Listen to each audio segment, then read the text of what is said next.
My name is Dubrawsky. Obviously, this is secure operating systems. So this kind of gives you an idea of what the outline is going to be. What's a secure operating system? What defines a secure operating system? This is going to be sort of the introductory class. I'm not going to sit here and say, dive into the 15-foot well here. I'm going to say, let's get into this a little bit more easily. Threats and attacks and exploits. And that one's going to be, that one tends to bleed to the next week because it is a long lecture. There's a lot of material that we have to go through. So that one tends to bleed into the following week. Threat modeling and secure coding is going to be a discussion after that. We're going to talk about cryptography, operating system components and architectures. And that's a line straight out of, for those of you who know it, and if not, go look it up. Straight out of Dr. Strangelove, How I Learned to Stop Worrying and Love Patch Tuesday. File systems and protecting data at rest. Then there'll be the midterm, memory management, process and thread security, secure hardware and embedded operating system. And maybe this time I will actually remember to bring the actual hardware that I always keep wanting to bring. Communication security, kernel level security, untrusted operating systems and applications, security models, and then the final exam. The syllabus is definitely going to be the item that you're going to want to follow to make sure that you keep up with what's going on. Again, a lot of this stuff, communication security, we're going to focusing on things like secure communication protocols, VPNs, secure shell, how they work, why they work, what is it that, how can they be bypassed? What's the issues that are associated with them? How do you increase the security of something that is already a secure communication protocol?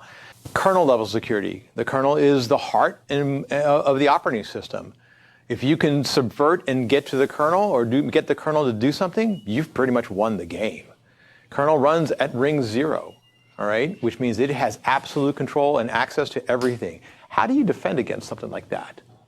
You know, how do you ensure that it's something that it can may actually corrupt the underlying heart and mind of the operating system, but yet somehow protect it? Untrusted operating system. What exactly is an untrusted operating system? Well, it's one that you do not have the full assurance that it is going to be acting or working as you intended it to be. And what about untrusted applications? Applications today are really the source of so much stress and so many issues, because as time went on after code red and all that stuff, a lot of the software, a lot of the operating system manufacturers, Linux and so forth is one thing, but BSD, Mac OS, all of them got the message. And what they did is they started fixing their mistakes. The problem was, what the attackers do? Okay, fine. It's too hard to break into the operating system. I'll go up the stack. I'll go to the application. The application gives me the inside, the foot in the door. Once I'm in the door, then we'll see what happens. Okay? One thing I will talk about, especially when we get to security models, we're going to discuss in depth Mac OS and iOS.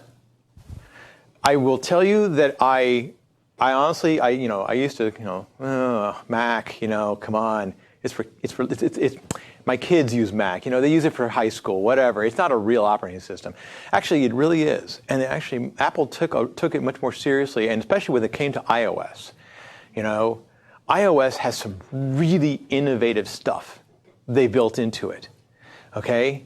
Now, I do admit, how many of you read the article that I posted about? One. Okay, so we'll talk about that next week then. But there's a link to an article for a particular CVE, okay, common vulnerability enumerations. It's for a particular CVE of the A12 through A15, 12 through 15, 4 generations of the A12 through A15 chips that Apple designed. Everybody thinks like, okay, well, because what Apple did was they licensed the ARM architecture, and then they said, they bought a fab facility, and they said, we're going to make our own chip for the iPhone. We're no longer going to be beholden to Intel or whoever. We're going to make it for our own chip for the iPhone. But they did something that was really interesting, or at least something that came about. And the question is they're very mum about this as to exactly how it came about. Read the article. It's an analysis of a vulnerability within the architecture of the A12 through A15 chip by Kaspersky Labs. Follow the links. And then we're going to have a discussion about it online.